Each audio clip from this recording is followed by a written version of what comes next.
Slogan বন্ধ, সবাই বসেন বসেন বসেন। এই টিপু, এই নয়ন। ধন্যবাদ টুকু। বিসমিল্লাহির রহমানির রহিম। বাংলাদেশের স্বাধীনতার ঘোষক শহীদ রাষ্ট্রপতি জিয়াউর রহমানের ৪৪তম শাহাদাত বার্ষিকী উপলক্ষে আয়োজিত আজকের এই আলোচনার সম্মানিত সভাপতি, বাংলাদেশ জাতীয়তাবাদী দলের সাধারণ সম্পাদক জনাব মির্জা ফখরুল ইসলাম আলমগীর, আজকের অনুষ্ঠানের সম্মানিত প্রধান অতিথি দেশনেত্রী বেগম খালেদা জিয়া, মঞ্চে উপবিষ্ট স্থায়ী কমিটির সম্মানিত সদস্যবৃন্দ, মঞ্চে উপস্থিত নেতৃবৃন্দ, শিক্ষক, বুদ্ধিজীবী সহ সম্মানিত আলোচকবৃন্দ এবং আমার সামনে উপস্থিত প্রিয় নেতা কর্মী এবং সম্মানিত উপস্থিতিবৃন্দ, আসসালামু আলাইকুম। আমরা আজ এমন একজন ব্যক্তিত্বের শাহাদাত বার্ষিকী উপলক্ষে আলোচনার সভায় উপস্থিত হয়েছি যিনি বাংলাদেশের জন্ম ইতিহাসের একজন অনিবার্য, অনবদ্য, অপরিহার্য অন্যতম প্রধান চরিত্র। তিনি স্বাধীনতা, সাফল্য, সমৃদ্ধি এবং গণতন্ত্রের মহানায়ক শহীদ জিয়া। স্বাধীনতা এবং মুক্তিযুদ্ধের ময়দানে স্বাধীনতার ঘোষক জিয়া যেমন একজন অকুতোভয় অধিনায়ক ছিলেন, স্বাধীন বাংলাদেশে গণতন্ত্র প্রতিষ্ঠা এবং স্বনির্ভর বাংলাদেশ প্রতিষ্ঠায় সফলভাবে নেতৃত্ব দিয়েছেন শহীদ জিয়া। প্রিয় উপস্থিতিবৃন্দ, স্বাধীনতা, মুক্তিযুদ্ধ এবং মুক্তিযুদ্ধ পরবর্তী স্বাধীন বাংলাদেশের রাষ্ট্র, রাজনীতি এবং দেশ পরিচালনায় শহীদ জিয়ার অবিস্মরণীয় অবদানের অনেক বিষয় আজকের সম্মানিত আলোচক বৃন্দের আলোচনায় উঠে এসেছে। আমি চেষ্টা করব সেই বিষয়গুলো আমার বক্তব্যে আবার পুনরুল্লেখ না করতে। তবে সবার আলোচনায় একটি বিষয় কিন্তু প্রতীয়মান হয়েছে আজকের রাজনীতিতেও, অর্থাৎ আমাদের এই বর্তমান রাজনীতিতেও শহীদ জিয়া খুব সম্ভব সমানভাবেই প্রাসঙ্গিক। শহীদ জিয়ার রাজনীতি এবং রাষ্ট্র পরিচালনার নীতি এবং পদ্ধতি এখনো আমাদের জন্য অনুকরণীয়, অনুসরণীয়। সম্মানিত উপস্থিতি, আমার কাছে মনে হয়েছে স্বাধীনতার ঘোষককে জানতে হলে, বুঝতে হলে কারো সঙ্গে বোধহয় তুলনা করার বা তুলনা দেবার কোনই প্রয়োজন নেই। শহীদ জিয়া রহমান মানেই একটি স্বনির্ভর, আত্মমর্যাদাশীল এবং গণতান্ত্রিক একটি বাংলাদেশ। শহীদ জিয়া তার কর্মের মাধ্যমেই বেঁচে আছেন, বেঁচে থাকবেন গণতান্ত্রিকামী এই বাংলাদেশের মানুষের হৃদয়। তিনি জনগণের হৃদয়ে ভাস্কর হয়ে আছেন অর্জনে, গর্জনে নয়। স্বাধীনতার ঘোষক জিয়া ইতিহাসের পাতায় অবিনশ্বর। সম্মানিত নেতৃবৃন্দ, সংকটকালে কিভাবে সাহসের সঙ্গে ঘুরে দাঁড়াতে হয় 1971 সালে 26শে মার্চ কিংবা 1975 সালের 7ই নভেম্বর দেশ এবং জনগণের সামনে সেই দৃষ্টান্ত উপস্থাপন করেছেন স্বাধীনতার ঘোষক শহীদ জিয়া।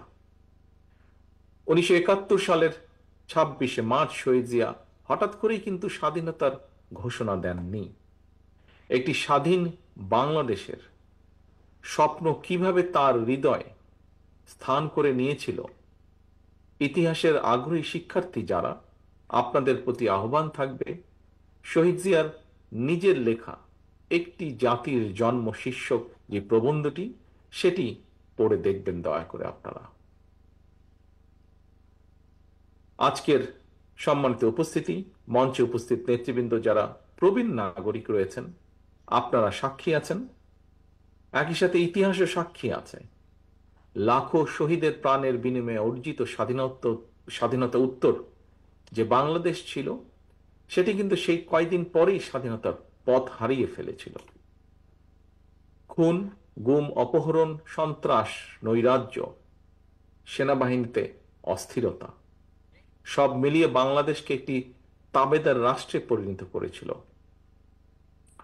সকল ষড়যন্ত্রকে প্রতিহত করে 1975 সালের 7ই নভেম্বরের পর থেকেই মূলত স্বাধীনতার ঘোষকের নেতৃত্বে মুক্তিযুদ্ধের মূল যে মন্ত্র, তাতে বাংলাদেশ ফিরতে শুরু করে ধীরে ধীরে। প্রিয় উপস্থিতি, মাঝে মাঝে একটি বিষয় সম্পর্কে, যেহেতু সে সময় আমার বয়স কম ছিল, যতটুকু দেখেছি পত্রপত্রিকায়, পরবর্তীতে বিভিন্ন বইপত্রে, মাঝে মাঝে একটি বিষয় সম্পর্কে আত্মজিজ্ঞাসা হয় আমার। সেটি হলো, স্বাধীনতা পরবর্তী সরকারের বিরুদ্ধে কেন সেই সময় জনগণ অস্ত্র হাতে তুলে নিয়েছিল? আবার সেই সময়কার সরকারি বা কি কারণে জনগণের বিরুদ্ধে অস্ত্র হাতে তুলে নিয়েছিল? অথচ আমরা দেখি অপরদিকে শহীদ রাষ্ট্রপতি জিয়াউর রহমান যখন রাষ্ট্র পরিচালনায় আসেন, জনগণ শহীদ জিয়ার ডাকে স্বতঃস্ফূর্তভাবে দেশের উন্নয়নে অস্ত্র ছেড়ে কোদাল হাতে খাল খননে নেমে পড়েছিল। প্রিয় উপস্থিতিবৃন্দ, আমার কাছে মনে হয়েছে নেতৃত্ব, ব্যক্তিত্ব এবং রাষ্ট্র পরিচালনায় শহীদ জিয়া দলের নয়, বরং দেশের হয়ে উঠেছিলেন। রাষ্ট্র পরিচালনায় মুক্তিযুদ্ধের মূল মন্ত্র সাম্য, মানবিক মর্যাদা, সামাজিক সুবিচার রেখেছিলেন সমুন্নত। নিজের ইচ্ছা কিংবা মত জনগণের উপরে চাপিয়ে না দিয়ে তিনি বরং জনগণের কাছে গিয়ে জনগণের মতামত নিয়েছিলেন। দেশের জনগণের আকাঙ্ক্ষা বাস্তবায়নের জন্যই প্রায় প্রত্যেকটি কর্মসূচি তিনি গ্রহণ করেছিলেন। এ কারণে শহীদ জিয়ার নেওয়া খাল খনন, গণশিক্ষা কিংবা বৃক্ষরোপণের মতন প্রতিটি গণমুখী উদ্যোগকে জনগণ তাদের নিজেদের কর্মসূচি হিসেবে গ্রহণ করেছিল। দেশের জনগণ স্বতঃস্ফূর্তভাবে শহীদ জিয়ার কর্মসূচিকে সফল করে তুলেছিল এবং সে কারণেই জনগণ গণতন্ত্রের সুফলও পেয়েছিল সেই সময়। সম্মানিত নেতৃবৃন্দ, সম্মানিত আলোচকবৃন্দ, প্রিয় উপস্থিতিবৃন্দ,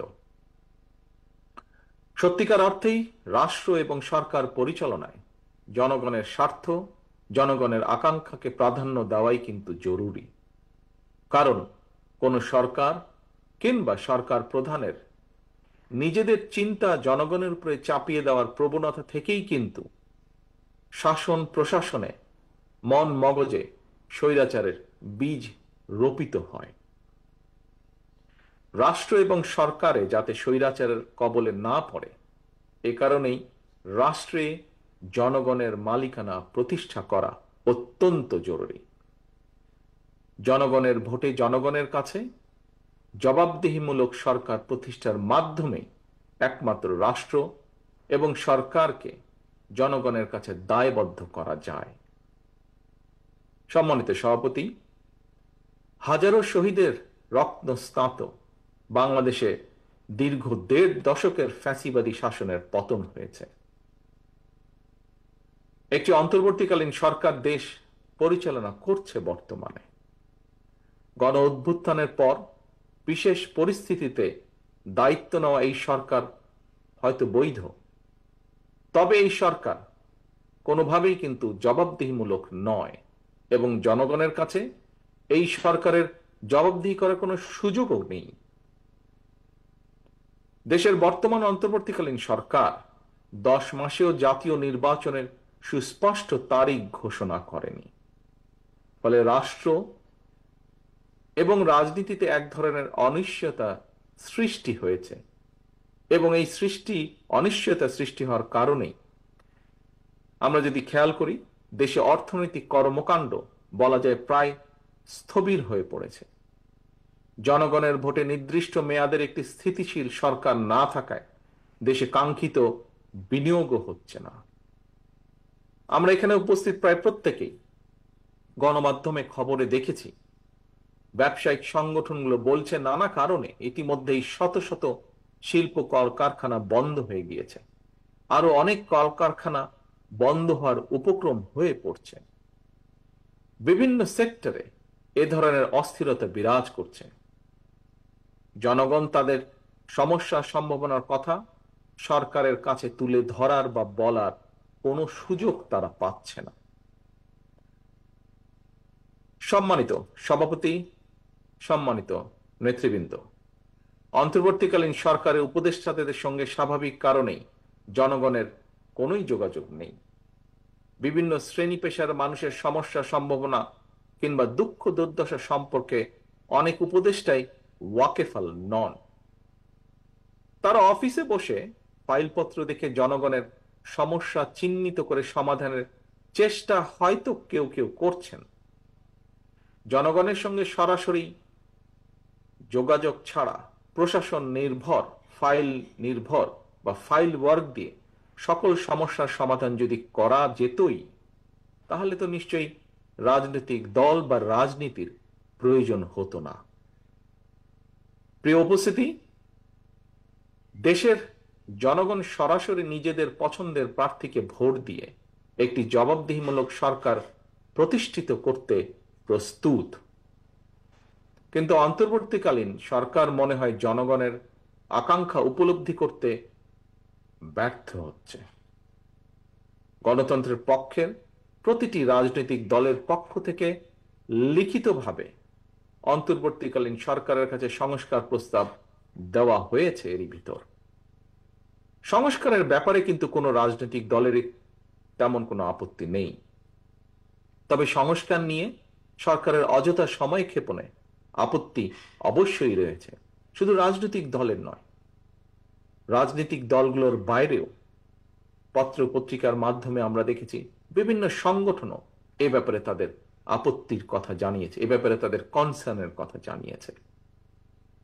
এবং এ কারণেই আমরা মনে করি প্রস্তাবিত সংস্কার শেষ করে যদি তাদের ইন্টেনশন সঠিক থাকে, গণতন্ত্রের পক্ষে থাকে, আমরা দাবি করেছি ডিসেম্বরের ভিতরে নির্বাচন দিতে, তবে আমি এটাও মনে করি বিভিন্ন বিষয় বিবেচনা করে সংস্কার প্রস্তাব শেষ করে, যেহেতু কম বেশি সকল বিষয় অধিকাংশ দলগুলোর মধ্যে মত রয়েছে, একমত রয়েছে, ডিসেম্বরের আগেও নির্বাচন করা সম্ভব।